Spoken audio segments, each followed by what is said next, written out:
The room was already thick with tension when Rosie O'Donnell leaned back in her chair, lips curling into that signature smirk. With a voice dripping in mockery, she tossed out the kind of jab meant to wound in public, meant to humiliate. Tell Us. Congresswoman, where exactly did you get that education you seem so proud of? The words landed like a slap, echoing in a space where dignity was supposed to matter. A few stifled laughs rippled through the audience, the kind of laughter that feeds on cruelty. Rosie sat taller, certain she had landed her blow, but then the camera tightened its focus. Not on Rosie's smirk, not on the shifting glances of the audience, but on Jasmine Crockett's face, calm/unshaken. Her eyes locked forward with a poise that made the laughter feel smaller, pettier. The air shifted, subtle but unmistakable. It was as if the room itself realized a mistake had been made. Narrator's voice cut in, low and steady, pulling the audience closer. When a Hollywood loudmouth tried to belittle a congresswoman's education, the response that followed left even Rosie stunned into silence. This wasn't just an exchange of words. This was the clash of two world celebrity arrogance, meeting the weight of lived struggle, earned wisdom, and hard-fought truth. Rosie's smirk was the performance of privilege. Crockett's stillness was the power of survival, the kind that doesn't need theatrics to prove itself. For a heartbeat, the room hung in suspension. Every eye moved from Rosie's smug expression to Crockett's unbroken calm. Viewers watching at home would later describe it as the moment the energy flipped, when the mockery stopped feeling sharp and started sounding desperate. Because in that silence, Crockett wasn't just preparing a response. She was preparing to remind everyone listening what real authority sounds like. Authority that doesn't need to shout. Authority that doesn't need applause. Authority rooted in dignity that can't be stripped by insult. The laughter faded. Nice. The smirk looked smaller. And then Crockett leaned forward. Ready. The narrator whispered one final hook, leaving the audience perched at the edge of their seats. But what Crockett said next was the kind of response you don't forget. In the world of television, debates, the stakes are rarely just about words. They're about image, power, and who can seize control of the room. Rosie O'Donnell had built a career on being brash, outspoken, and impossible to ignore. She thrived on interruptions, on laughter lines, on turning the table into a stage where her voice was always the loudest. And for years, audiences rewarded her for it. People expected Rosie to dominate. People expected her to win. Jasmine Crockett, by contrast, entered the moment already framed as the underdog. Commentators whispered that she wasn't seasoned enough for this spotlight, that she wasn't quick enough to match the punchy rhythm of celebrity talk. Before she'd even spoken, she'd been written off in the minds of many viewers. To them, she was a politician stepping into foreign territory. Entertainment arena, Rosie's home turf. And the assumption was that Rosie would chew her up, spit her out, and move on with a smug laugh. But what made this clash matter wasn't just the mismatch of styles. It was what each woman represented. Rosie stood for a certain brand of celebrity. Confidence, the belief that charisma and volume could outweigh substance. Crockett embodied the harder road, the daughter of working-class roots, shaped by struggle, sharpened by law school, and strengthened in the crucible of public service.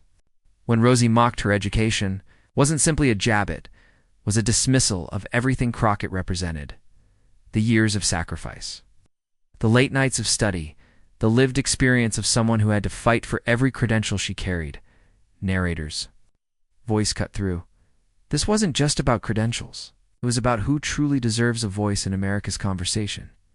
The audience in the studio shifted uncomfortably. Some leaned forward, eager to see if Rosie's jab would land. Others glanced nervously toward Crockett, sensing there might be more beneath her silence than they first assumed. Online, viewers clipped the moment and flooded Twitter with captions.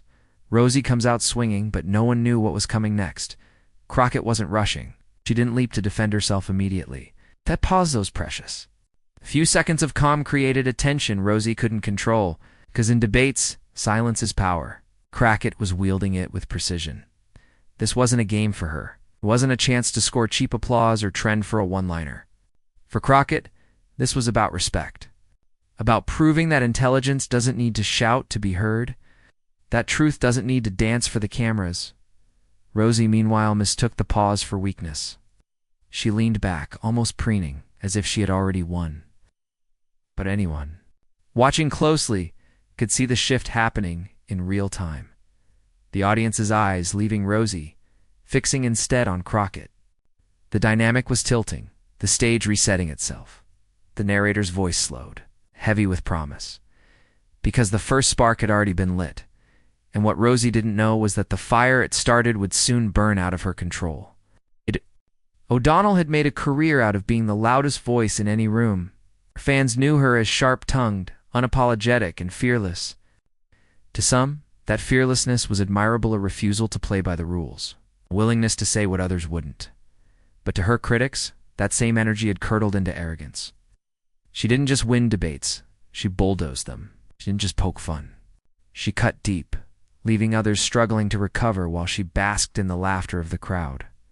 For years, Rosie had leaned on this persona. Loud interruptions weren't accidents, they were her strategy. She thrived on throwing opponents off balance, talking over them before their points could land, twisting their words into punchlines that drew applause. Sarcasm was her trademark, the rolling of her eyes, the smirk that said, "You can't possibly be serious." And when sarcasm alone wasn't enough, she layered on condescending humor, laughing at people rather than with them. It wasn't always about wit, it was about dominance. In Hollywood circles, this approach worked. Audiences loved the bravado, the theatrics. It made for great television, memorable sound bites, trending clips. But what played well under studio lights often collapsed when tested against substance. Rosie wasn't used to opponents who didn't play along, who refused to be reduced to the butt of her jokes. And in Jasmine Crockett, she was about to meet exactly that. The narrator's tone dripped with irony.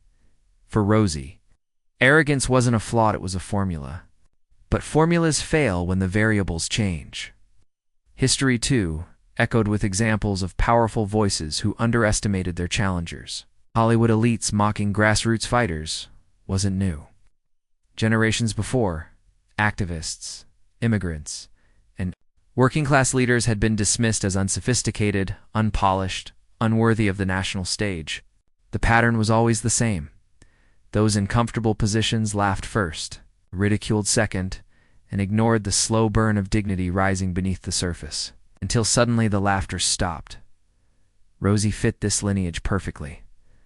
In her mind, Crockett was an easy mark. She saw not the lawyer who had battled systemic injustice, not the congresswoman whose words carried weight for millions, but a newcomer stepping into her arena. It's an easy target to sharpen her wit upon. That was Rosie's tactic, make Crockett the punchline before she could even speak, reduce her to the caricature of an unprepared politician. Then watch the audience laugh along, and at first it worked, at least on the surface. Rosie's smirk, her dismissive question about Crockett's education, carried the swagger of someone certain she'd already won the exchange. She wasn't simply questioning credentials. She was signaling to the audience, see, she doesn't belong here. She's not one of us. But arrogance has a fatal flaw. It is blind. Rosie's humor, once her greatest weapon, became the mask hiding her own insecurity. Because beneath every mocking laugh, there's an assumption that the person on the receiving end will stay small, shrink, and fold under thwart of public ridicule. Rosie's career had trained her to expect that outcome. She had no contingency plan for someone who didn't. The narrator's tone sharpened, almost amused. Rosie believed she was staging a comedy. What she didn't realize was that she had stepped into a courtroom of credibility, and the jury wasn't laughing. Each condescending quip Rosie delivered carried the same rhythm: interrupt, mock, smirk. It was muscle memory. But the more she leaned into her old tricks, the more obvious they became. To the audience at home, what once looked like wit was beginning to resemble bullying. What once felt like confidence was starting to look like insecurity dressed in bravado. And to those watching with sharper eyes, a shift was already underway. Rosie thought she was building momentum. Instead, she was digging herself into a trap of her own making. because every dismissive joke she fired at Crockett was planting seeds that would soon sprout into a counterattack more devastating than she could imagine. The narrator slowed, letting the tension simmer. Rosie's arrogance wasn't just the setup for this moment. It was the setup for her fall. And like so many before her, she never saw the storm coming. Jasmine Crockett's story didn't begin under studio lights or on a glittering stage. It began in Texan neighborhoods, where hard work was survival and opportunity had to be wrestled from the hands of a system designed to withhold it. She grew up in a working-class family that knew sacrifice by name parents who measured success not by fame, but by the ability to provide, to keep the lights on, to make sure their children carried a little more hope than they had themselves. Her roots were not polished by privilege. They were scarred by the grind, sharpened by resilience. From an early age, Jasmine learned that respect is not handed to you, it's fought for. When others were told they were destined for greatness, she was told to be realistic. When doors swung open for those with the right last name or the right connections, she found those same doors locked and had to push them open herself. That journey took her to law school, not because it was glamorous, but because it was necessary. Jasmine saw an injustice up close. Neighbors priced out of their homes, families broken by a criminal justice system that punished poverty as much as crime, voices silenced because they lacked the resources to be heard. Her education wasn't just about textbooks and classrooms. It was about sitting across from people society had discarded and deciding that she would not let their stories be erased. The contrast with Rosie O'Donnell couldn't have been starker. Rosie thrived in a world where spotlights bent toward her. She could command attention with a laugh line, a quick quip, a celebrity feud. But Crockett's rise was forged in shadows and long nights studying case law after working jobs to pay. Her way in courtrooms where the stakes weren't ratings but real lives. Rosie's privilege gave her a platform. Crockett's grit forced her to build one brick by brick. As a lawyer, Jasmine was not the type to rattle the walls with theatrics. She was precise, sharp, and relentless. She defended the voiceless not for applause, but because she knew silence was dangerous. She built a reputation for being the advocate who wouldn't quit, who treated every client as if their fight was her own. That quiet fire carried her to Congress, where she stood not as someone plucked from obscurity by fame, but as someone who had earned every inch of the stage through sweat and sacrifice.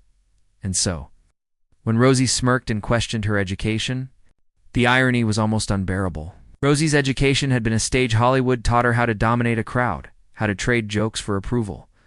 Jasmine's education had been a battlefield life, taught her how to stand tall when others tried to cut her down. One had learned to play characters.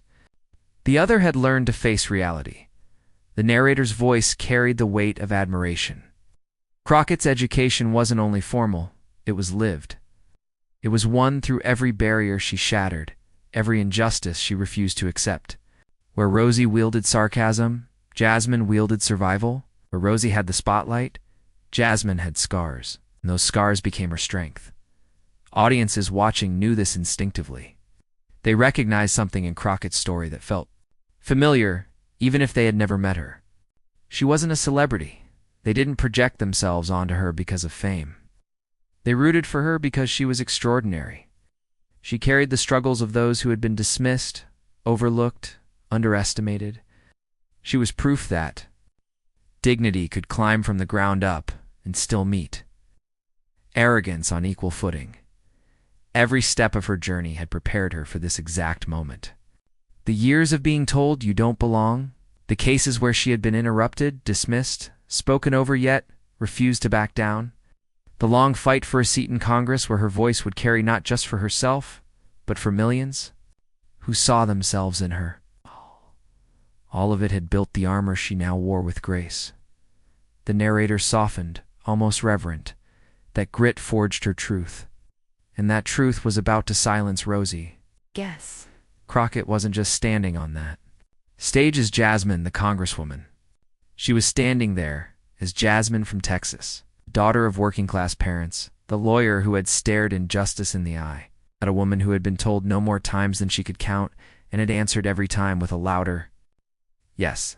That history was alive in her posture, in the calm expression she held while Rosie tried to break her down with a smirk and a sneer. And when she finally opened her mouth to respond, the air shifted. The bravado in Rosie's voice drained from the room, replaced by something heavier: anticipation, curiosity, maybe even fear, because those watching could feel it too. This wasn't going to be another exchange of shallow insults. This was going to be the moment where truth, sharpened by struggle, spoke louder than arrogance ever could. The narrator left the audience on edge, because when Crockett finally spoke, the entire room shifted. The room had already grown taut, the air charged from the first exchange, but it was here that the debate truly ignited. Rosie leaned forward in her chair, eyes narrowing with that performative fire she had perfected on talk shows and late-night appearances. She knew how to dominate a room, how to pepper her tone with sarcasm. So biting it became less about substance and more about spectacle. "Come on," she scoffed, interrupting mid-sentence as Crockett began laying out her argument. "You really expect anyone here to believe you've got the experience to sit at this table? Please, your resume isn't half as impressive as you're making it sound." The crowd reacted exactly as Rosie wanted. Half laughs, a few raised eyebrows, a murmur of amusement at the audacity of her jab. Rosie thrived on that sound, unbending an audience toward her with the confidence of someone who'd made a career out of controlling the punchline. But Crockett didn't flinch. She didn't fire back with a cheap insult or roll her eyes in frustration. Instead, she held her ground with a calm poise that only heightened the drama. The contrast was striking. Rosie, all loud interruptions and sweeping gestures. And Crockett, steady and unshaken, letting Rosie's words hang in the air like smoke that would soon clear. She spoke again, deliberate. "I didn't arrive here on the strength of celebrity. I arrived here because people trusted me to fight for them. That's a different kind of credential, one you don't get from applause." It wasn't a zinger. It was something more dangerous to Rosie. It was truth spoken without theatrics. That truth began to ripple through the audience, turning amusement into unease. A few heads nodded. A few more murmurs rose, this time carrying weight instead of laughter. Rosie tried to reclaim the moment, waving her hand as if brushing away Crockett's point. "Oh, please, spare us the noble underdog routine. Everyone's got a sob story. That doesn't make you qualified." Words were sharper now, the humor thinning, her tone skating closer to desperation than wit. Still, Crockett didn't break. Instead, she layered her response with dignity, weaving facts into her narrative like armor. She cited her years practicing law, the cases she fought for clients without money or power, the legislation she'd worked on in Congress. Every line was delivered without haste, each word chosen to stand on its own strength. The tension was no longer between Rosie and Crockett alone. It spread outward, seizing the audience. Some leaned forward, captivated. Others glanced at the moderators, silently urging them to intervene, as Rosie kept interrupting, her voice louder, her laughter more forced. But the moderators stayed still, caught in the same spell as everyone else. The contrast playing out was too raw, too compelling, and then it happened, the turning point. Crockett stopped mid-thought, letting Rosie's latest interruption run its course. She simply paused, allowing silence to fall heavy between them. Rosie, eager to press her advantage, leaned in with another mocking quip, a flourish meant to tip the crowd back in her favor. But before she could finish, Crockett lifted her chin and spoke a single line, calm, sharp, and dignified enough to cut through the noise like glass breaking in a quiet room. "Rosie, it's telling that you confuse volume with value." The words landed with a weight that made the entire audience inhale at once. Rosie froze mid-gesture, her hands still raised, her smirk evaporating into something unsettled. For the first time that night, the crowd didn't laugh. They didn't murmur. They went silent. That pause stretched longer than anyone expected. Crockett's words lingered in the air, undeniable, echoing louder than any of Rosie's interruptions. Rosie searched for a comeback, for the snappy retort that usually came so icily, but nothing arrived. The narrator's voice, cut in with gravity, and then silence. Rosie had no comeback. Section 6. The mic drop counterattack. 1,100 words. The silence that followed Crockett's subtle dagger, Rosie, telling that you confuse volume with value, wasn't the kind of silence that collapses into awkwardness. It was the kind that transforms a room. You could hear the faint rustle of someone shifting in their chair, the click of a camera shutter from the press row, the sharp intake of breath from someone who knew they were watching a shift. In Power Unfold, Rosie for once didn't immediately leap in. Her mouth open, then closed again. She adjusted her posture, flashing a smirk that didn't quite reach her eyes. She was buying time, scrambling for footing. But Crockett didn't let the pause linger long enough for Rosie to recover. She leaned in, not physically, but with the authority of someone who knew the next words would redefine the conversation. Education, Crockett began, her voice steady, isn't about where you sit, it's about what you stand for. The line landed like a bell tolling in the distant seclier, resonant, impossible to ignore. Heads snapped toward her. The moderators exchanged glances. Even few in Rosie's camp shifted uncomfortably, realizing the ground was moving beneath their feet. Rosie chuckled. A brittle sound. "That's cute," she muttered, trying to undercut with sarcasm. The laugh rang hollow, and everyone knew it. Crockett didn't flinch. She continued, her pacing deliberate, as though she were laying bricks. Of truth, one by one. I didn't grow up in privilege. Didn't have agents calling me with offers, or studios opening doors. I had a mother working 2 jobs, a community stitched together by grit, and a belief that if I learned enough, worked hard enough, and stood firm, enough it could make a difference. That is education. Not applause lines. Not red carpets. No. Not shouting someone else down. The audience leaned in closer. You could see it in their body language, the slow nods, the wide eyes, the subtle shift as people reoriented their loyalty. In real time, Rosie tried again, her voice louder, desperate to reclaim control. "Don't lecture me, honey. I've worked my whole life too," but Crockett held up a hand, not in defiance, but in quiet authority. That was enough. Rosie's sentence trailed off, the words dissolving under the sheer presence of Crockett's. "Composure." "I respect hard work," Crockett replied evenly, "but respect is not the same as reverence. Fame is not the same as service. You can entertain a nation, but can you carry its struggles on your back? That's not a script you memorize. That's a life you live." The crowd stirred, murmurs swelling like a rising tide. The moderators, who had sat through countless debates full of sound bites and grandstanding, suddenly looked like students witnessing a masterclass. One leaned back in his chair, lips pursed, eyes flicking to Rosie with a look that said, "Are you really going to?" "Try to top that." Rosie shifted again, her practiced bravado slipping. She attempted another interjection, but Crockett pressed on, her rhythm unbroken. "I don't need to prove my intelligence to anyone sitting in this room. My record proves it. The families I've defended prove it. The people who sent me to Congress, they prove it. My education didn't come stamped with Hollywood approval. It came carved out of sacrifice, out of late nights studying while the bills piled up, out of walking into rooms where people doubted me and walking out having changed their minds.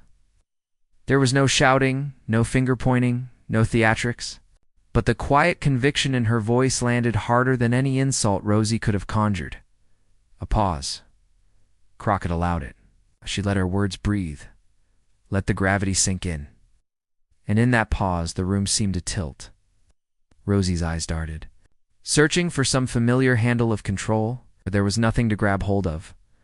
Crockett delivered the final blow not with venom, but with undeniable truth. "So when you question my education, Rosie, you're not questioning me? You're questioning every working-class kid who studied by candlelight. You're questioning every first-generation student who clawed their way into a lecture hall.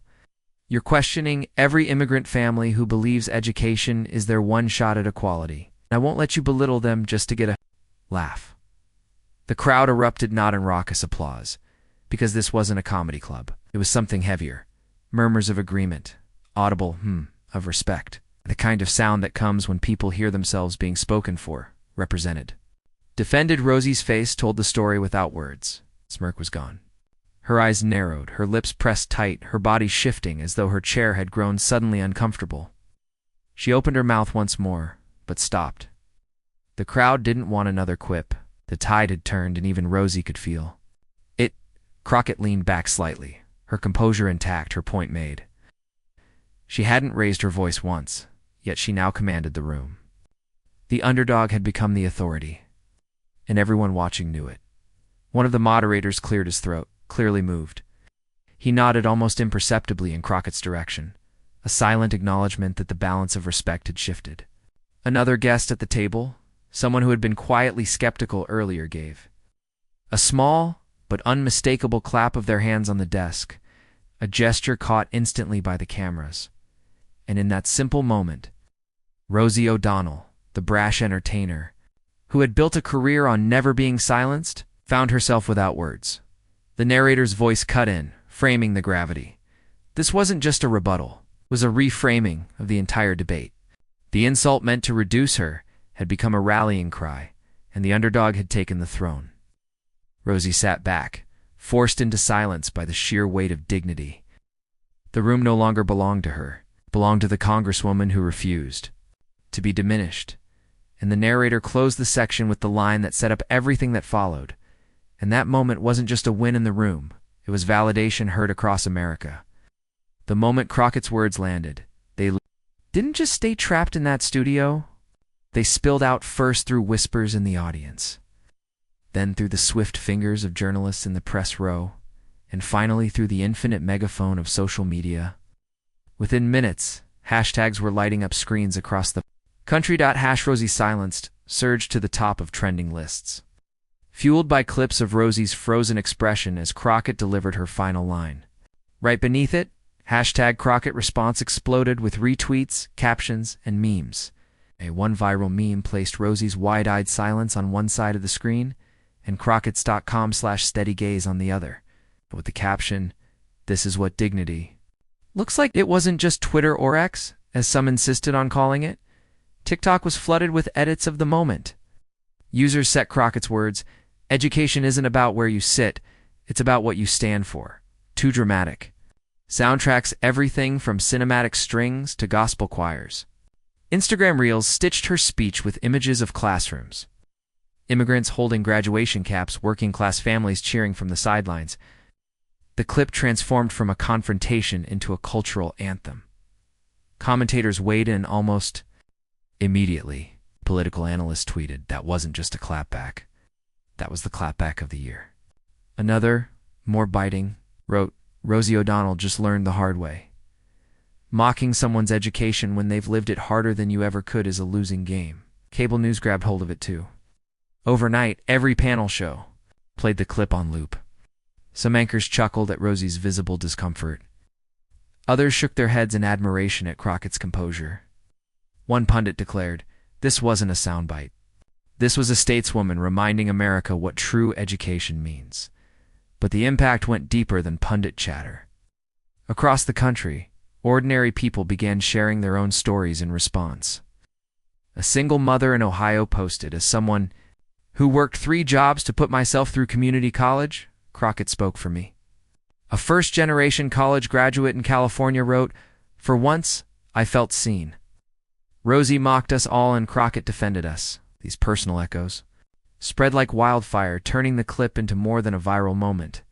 It was now a vessel for identity, pride, and validation.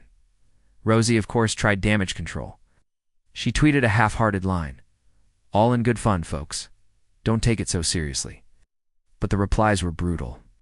Fun is laughing with people, not at them.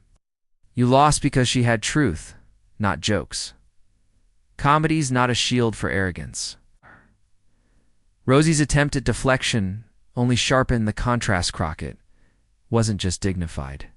Rosie now seemed small. Memes kept piling up. One particularly viral image showed Rosie with a speech bubble. "But I'm famous," countered by Crockett's.com retort, "Fame isn't service." Another had Rosie labeled noise and Crockett labeled truth. In less than 24 hours, Crockett's face was everywhere, across TikTok loops, YouTube reactions, late-night monologues, and even political cartoons. The cultural echo was undeniable. What resonated wasn't just Crockett's poise, it was what it symbolized. Americans were reminded in real time that humility carries more weight than arrogance, that lived experience commands more respect than spotlight privilege. It was a collective reckoning with the idea that power in America isn't about how loud you can shout, but how firmly you can stand when challenged. Even celebrities chimed in. A-list actors applauded Crockett for her composure. Musicians tweeted, "Out the line about what you stand for," turning it into a lyric. Activists called her response a masterclass in dignity. Each endorsement gave the moment more cultural gravity, more validation. And yet, as the narrator framed it, this wasn't simply about a viral clip, wasn't just entertainment or another fleeting internet storm. Something deeper was shifting because in Crockett's quiet truth-telling, people saw themselves, saw their parents, their children, their neighbors. They saw that dignity could win against arrogance. Even when the odds felt stacked in favor of the loudest voice, the narrator's voice cut in with the tease of what was to come. But the viral clip wasn't just entertainment. It became a turning point in how Americans see power and dignity. In the days that followed, as the clip replayed endlessly across screens, the deeper meaning of the clash began to crystallize. What Jasmine Crockett had offered wasn't merely a rebuttal. To Rosie O'Donnell's barbit was a reframing of what power truly means in America. She showed that dignity outlasts spectacle, and that wisdom drawn from lived struggle will always cut deeper than a joke tossed from the safety of celebrity. Crockett stood as living proof that education cannot be reduced to a line on a resume, or the prestige of a diploma. Education was the grit she learned growing up in Texas, the lessons of working late nights and early mornings, the courtroom battles fought on behalf of those without power, the scars from being underestimated, yet never bowing her head. In that single moment, she turned Rosie's sneer into a teaching moment, not just for the room, but for the entire nation. The lesson resonated universally. Degrees may hang on walls, but the truest education lives in experience. A janitor raising children learns discipline and sacrifice. An immigrant navigating a foreign system learns resilience and adaptation. A working-class woman breaking into politics learns grit, negotiation, and courage. Crockett distilled all of that truth into one steady response, reminding millions that respect isn't earned by spotlight or status. It is earned through the truth that silences arrogance. Audiences didn't just admire her words, they internalized them. Teachers shared the clip with their students, framing it as an example of what it means to stand tall in the face of dismissal. Parents told their kids, "This is what real strength looks like." Community leaders echoed the message. True leadership doesn't shout, it clarifies. It doesn't belittle, it uplifts. Even critics of Crockett, those who might disagree with her politics, couldn't deny the resonance of her line. It was a reminder that America's heart beats strongest when dignity trumps arrogance, when humility outshines pride. And in a climate saturated with noise, that truth struck a rare chord of unity. Rosie's silence in that moment became a symbolic and emblem of what happens when arrogance collides with lived truth.